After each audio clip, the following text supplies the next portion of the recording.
Welcome in, everyone, to the Challenge Aftershow. Today, as you can see, we have a very special guest with us. You know him from his time on The Real World Austin and 14 seasons of The Challenge, where he went to 5 finals and won 2 of them. The man, the myth, the challenge legend, Wes is with us today. What's up, Wes? How are you? Well. What is going on, everybody? We're doing great. So we have a ton of questions for you, so we're going to get right into it. I want to take a little trip back in time to when you first auditioned for the real world. What was that like? It was obviously before social media. How did you find out about it? What was the process like? What do you remember? I came back to my fraternity house. It was like 9 o'clock at night or whatever, and I had struck out, and you know what that means. And so I was alone, and then for whatever reason on our basketball court, there was like a beautiful woman.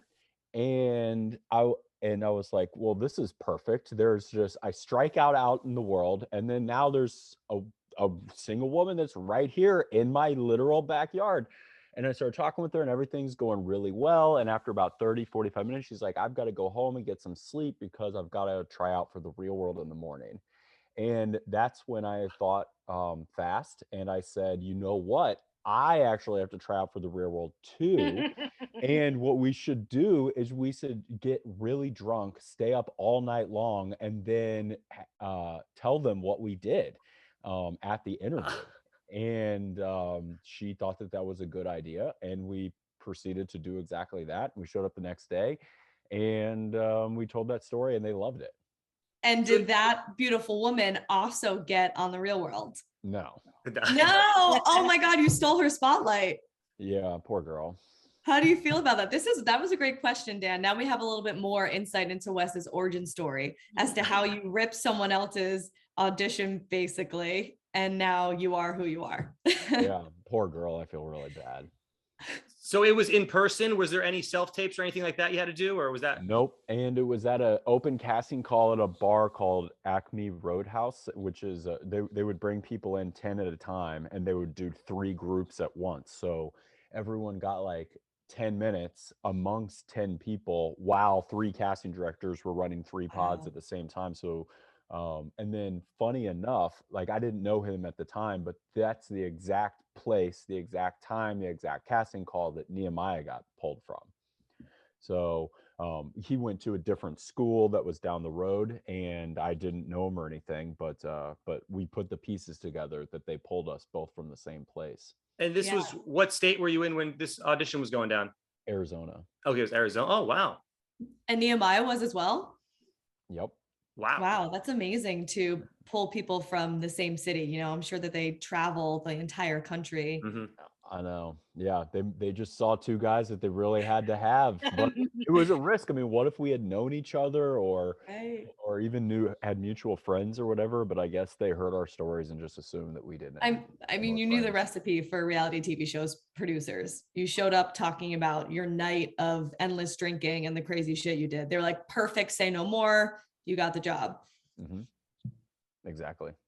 And the rest is history. And history. All right, ladies, you're up. All right. I have a quick question, which is not about the origin. It's what shows are you currently watching, reality or otherwise, are you super into right now? Well, I'm on Hulu watching Pam and Tommy. How is it? It's so good. Okay. But here's the mistake I made is I refuse to watch stuff like week by week unless it's the challenge. So I wait until it's binge watchable. And I thought that it was binge watchable, and I started it, and I realized last night at the end of, I think, the 4th episode that now I'm with all the commoners having to watch it week by week. But it is from a not from a scripted standpoint, very, very entertaining. It brings back a lot of like nostalgia from back in the day, and obviously Pamela Anderson meant a lot to a lot of young men back then. And there's, have you guys seen this at all? Yeah, no, I want to though. The trailer got me. Let me tell you what you'll like about this. Not to presume, but my wife liked this part. There's a talking dick scene. Yeah, I was going to ask you what you thought of that. Yeah. Where Tommy Lee's dick creates a mouth and it talks to him for like 5 minutes. I don't know if I'd like that. I love that. My girlfriend wasn't feeling that scene when we watched it together. It was because it was funny because she said, "Are we going to see Tommy's penis?" Because we saw obviously Pamela naked on it, and then sure enough, right when she said it, it panned down, and she's like, "Oh, we did get to see it." But then the next scene, ladies, is literally like Wes said, 15 minutes of him talking to it, funny. and it was Does ridiculous. Yeah. Tommy Lee's dick have like a celebrity thing of his own? Like, is Well, it's that a supposed to thing? be like I a didn't It know was the that. first celebrity dick. Yeah. Oh, really? Like that's the point of the entire Got series. it. Is Have it's you almost it's a live action like recreation of essentially the making of the first celebrity sex tape. So if that's the case, then yeah, I'd say that's the first celebrity dick. Perfect. And I say So run for out and those watch who the don't sex- know, in my boat, now we know. Yeah, Now you know. kind of watch the sex tape first. Yeah, Oh, no, perfect. yeah, you Okay. have to. You do have to that. watch the sex Right. tape. Watch the sex tape, then watch this show. It's a requirement. I must. You can Okay. still, I'm sure you can still find it online. It'll be a little grainy, ladies, but you can find the sex tape online of them on the Yeah. boat. So there you go. Yep. I mean, you used to be able to rent it at the video, like at Blockbuster. Like we told my roommate at the time we were getting the Fairies movie, which had just come out. She's with the sweet angelic girl, and we brought the Pam and Tommy. We were like, yes, oh, we can't with fairies, and put it on. That's And it was amazing. a lot of that dick, Yeah. a lot of it. I have a question, challenge related. Being a part of so many challenge eras, as we like to refer to them as, you could call one the t-shirt and flip-flop and jeans era, where you just showed up and you were wearing flip-flops and t-shirts, and your challenge of the day was just pushing people off of like a platform over the water. And now we have fog machines, smoke machines, Mack trucks, TJ's the handler. People have these designated like refined uniforms. Being a part of all these different types of the challenge worlds, has your connection to the game changed at all? Like what it means to you, has that kind of fluctuated throughout the years? You know, it's just always been really important, and I love the fact that I've been a part of it as it's changed seasons, and I mean that metaphorically, not literally, or both. Because like as in like the changing of the seasons of like winter, spring, fall, well, this has changed so much, and it's interesting to see your same world but through different lenses. And I have a place in my heart for all of those lenses, including the current, like, or at least the last season that was on that I wasn't even on. I know it got a lot of flack for the agent stuff.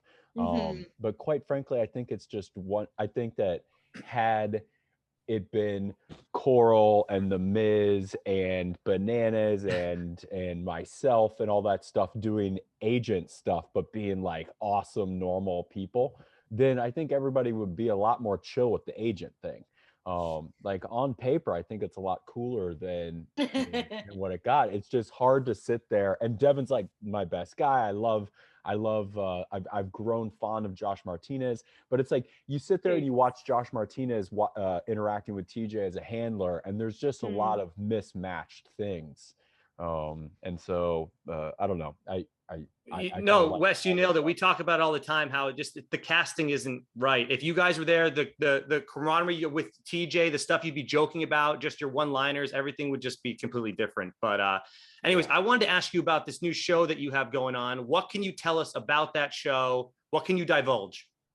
Well, I can tell you guys, because you're not going to publish this until after it airs, I can tell you anything that you want. Oh, great. Oh, Yeah, we're gonna publish this on Thursday, correct? That's when it's Thursday to Friday. Yeah. Yeah. So I've had this idea for darn near 5 years. And then I've just been kind of slowly but surely thinking through how to do it for a while, but there was never really a good time. And then COVID hit, and it was like I had to shut down my business temporarily, or at least I should say I couldn't take on any new clients, which meant that I had the ability to really test something different.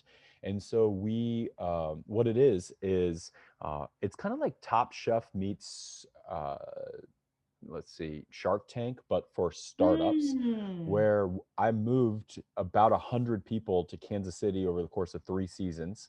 And we filmed them all living under several mansions that were all competing in kind of nerd games. So all like pitches and tests about entrepreneurship, where we eventually crowned the best startup on the blocks, as in who won this entrepreneurship competition.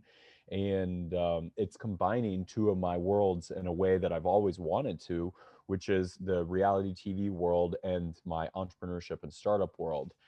Forever, I had to keep them separate because no one wants their reality star to be smarter and more successful than them. I have to be like the dumb person at the bar because, you know, men and women like to sleep with dumb people. So I'm like that on TV where I can't let the viewers know I'm a venture capitalist. I graduated with honors and double majors. You keep all that stuff quiet because you want to assume that you're smarter than the person on TV. So I wouldn't really talk about business. And then in business, guess how much people want to know that they're being invested by a reality star? Zero. So both of my Wow. worlds hurt each other, and so I ran two separate lives for about 11 years or a little bit longer, and then I eventually became world class in both, and I finally just said, well, how can I combine them in a way that no one else can match? And so that's why we created our own show. It airs on a mobile application called The Blocks, where you'll be able to binge watch the whole thing alongside a bunch of behind the scenes content and other kind of digital assets designed to empower entrepreneurs to kind of work harder and longer and smarter. And it'll be available on other social media outlets, but we really want people to watch it on the app because it's just we've built it to be a binging experience. All of it's free, no subscriptions, whatever. It's just we want the world to watch it, and our hope is that people watch it and are inspired to start companies, or those that already have can learn a thing or two. Even if it's as much as like your guys' podcast here, there's probably a lot of little nuggets inside of that show for learning how to make this thing thrive. We've basically, it's one giant entrepreneurship curriculum that we've put a reality TV mask on top of. We're kind of like trying to hide a bunch of, what's this saying? Is it like a spoonful of medicine or a Sugar.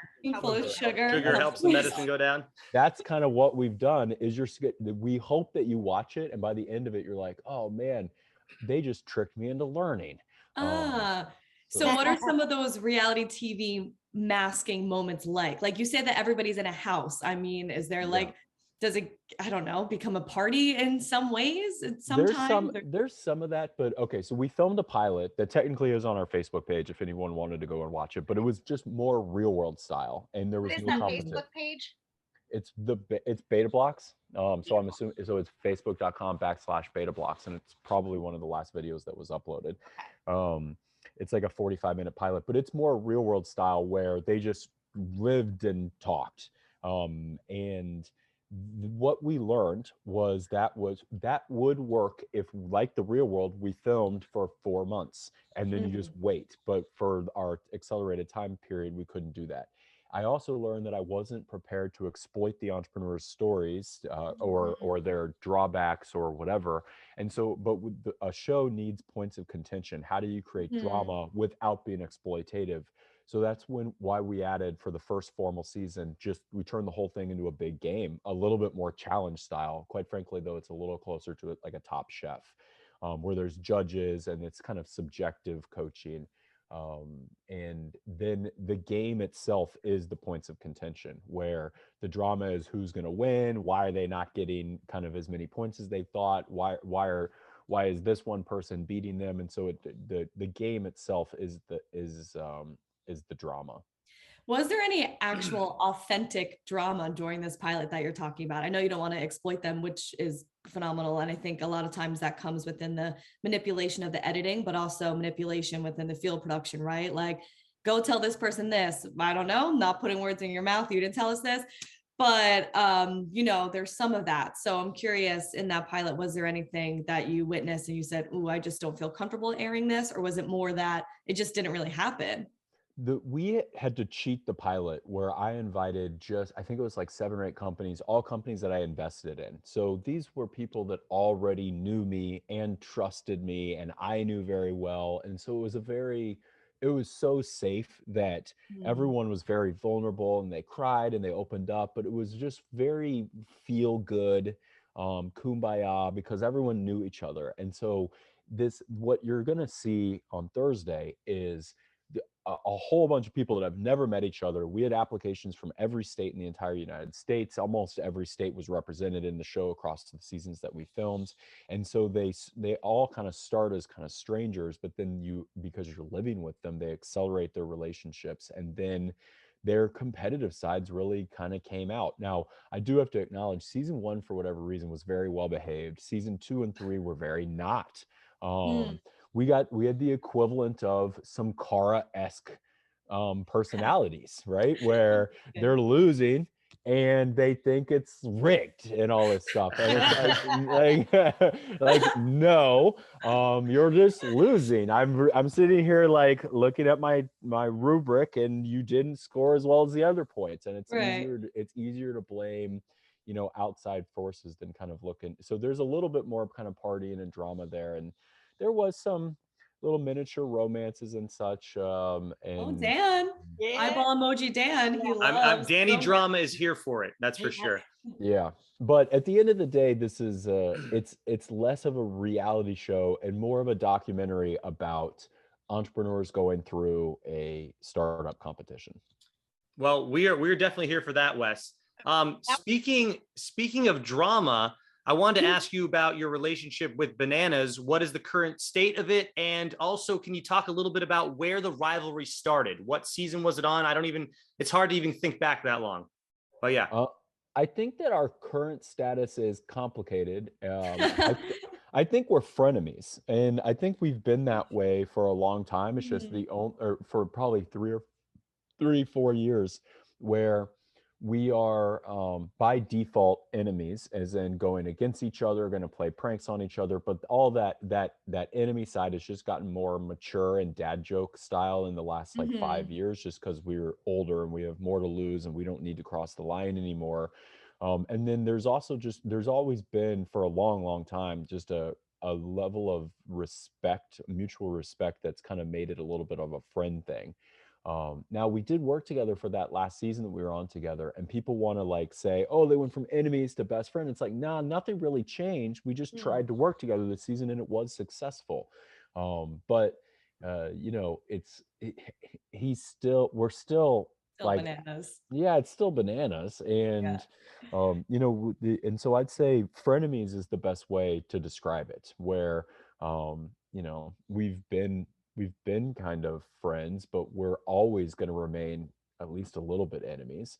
Now, So no one else is allowed to bully him. And if they do, I'll bully them. I get to bully him. He's mine.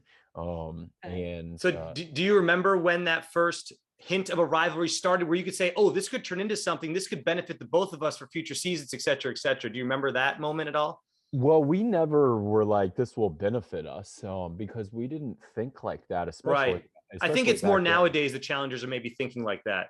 Well, that's why they aren't as entertaining as us. So There you go. Yeah. That's Yeah. kind of my thought on all those different eras too, is like, it has to be frustrating now, because it's frustrating for us to see that we feel like so many people are there for clout. They're there for their Instagram, for their, reality TV persona, where it's like, you don't actually care to compete at all. You just want to make it to episode 11 for either like your weekly paycheck, or that people now follow you on Instagram because of this. And that's like annoying as a viewer from the beginning to now to see that. there's some truth to that. So, like back when Bananas and I were fighting, it's authentic fighting, and we're going on the show because we authentically love the game. We were basically not paid back then. Like, yeah, they wrote that because they have to buy our story rights, but really it was an insultingly low amount. And then, is it cool to win the entire thing? And is it worth it if you won the 125 grand or whatever it was back then?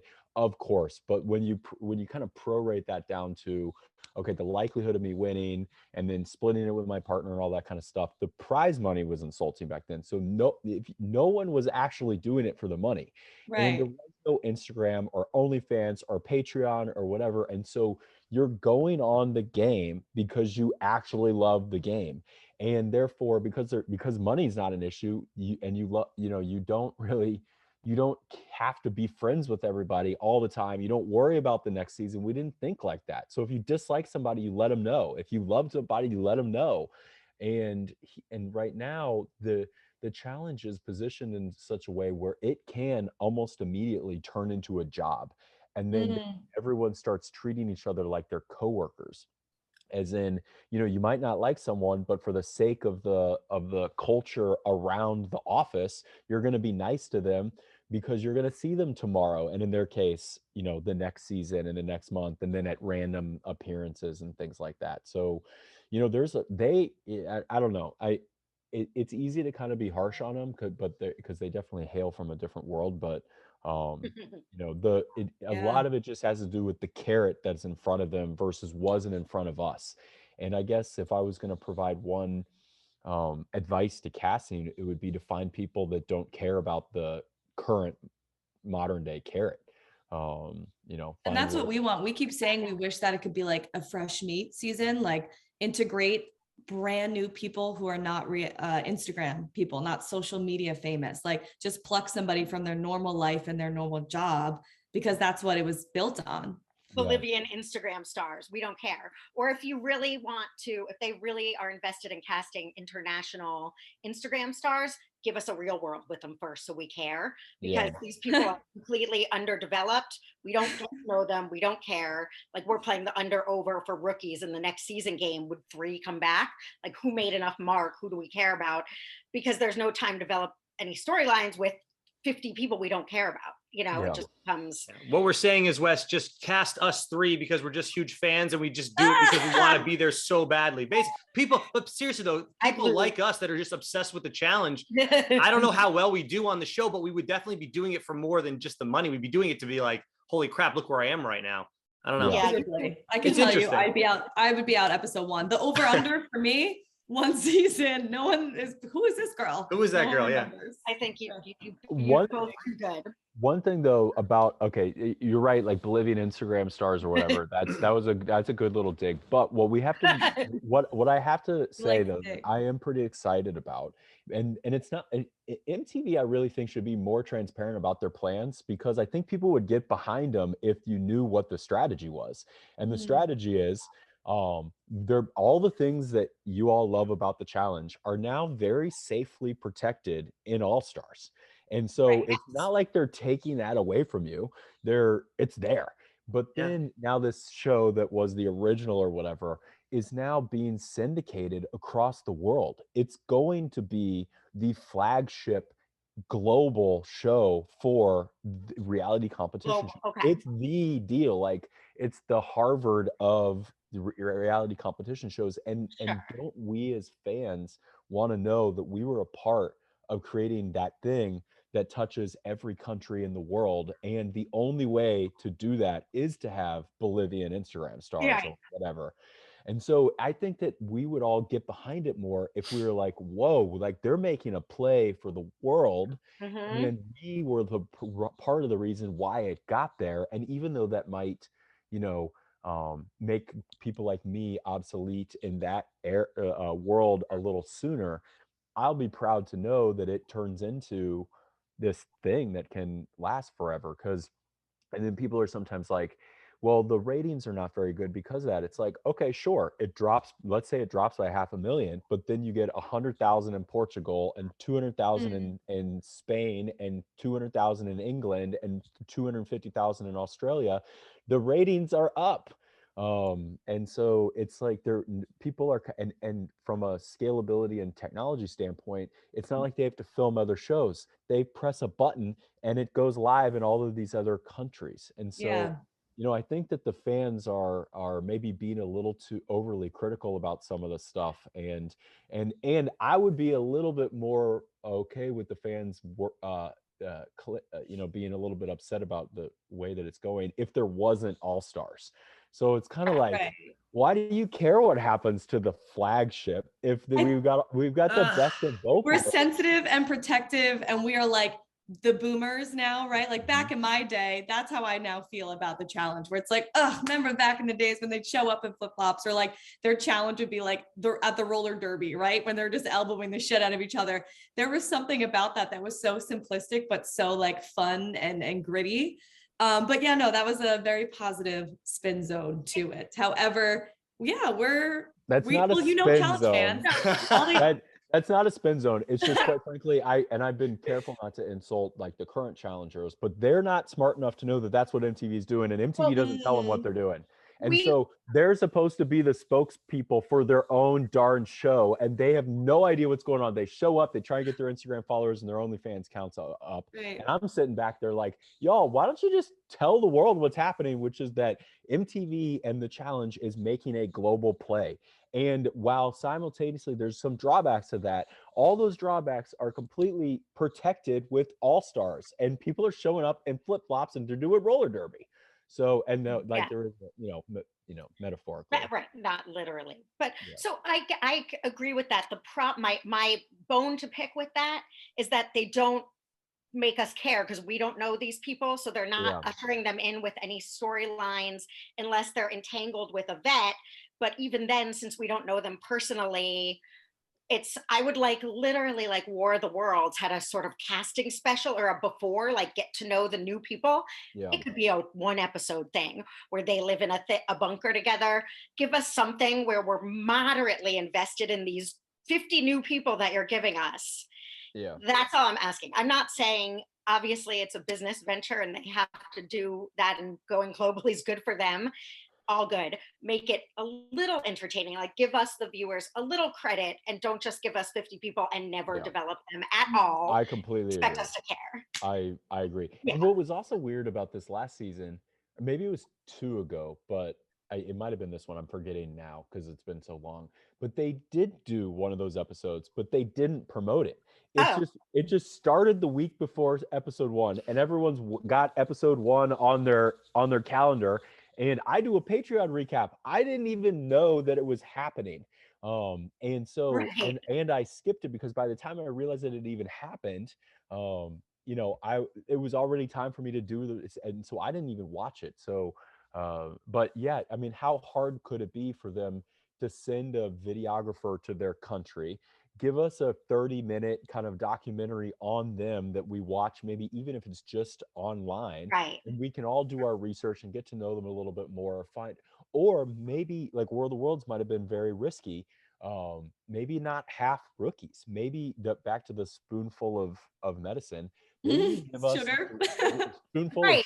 a spoonful of medicine with Whatever all it the is, sugar. yeah. And Right. now it's inverted. Right. Maybe you give us 4. They're random giving us a people. spoonful of medicine. We want a sugar cube Right. bar. Yes. Give us a little more people we know about, a little less we don't, and let us pick 10 people that you think have good storylines, a good chance to win, and let them integrate themselves into the world. Like It was like, let me be producer. Let me pick. I want to pick the people on the show. Yeah, I Yeah. think that I am optimistic that that they're listening, and because I know that they are. It is complicated though, because it's like they're so big at this point, and Mhm. they've got so many shows and all this kind of stuff, and it's hard to move the ship like that, right? It's not like the Mhm. WWE where you hear the fans say one thing and the next week they can kill off their main person.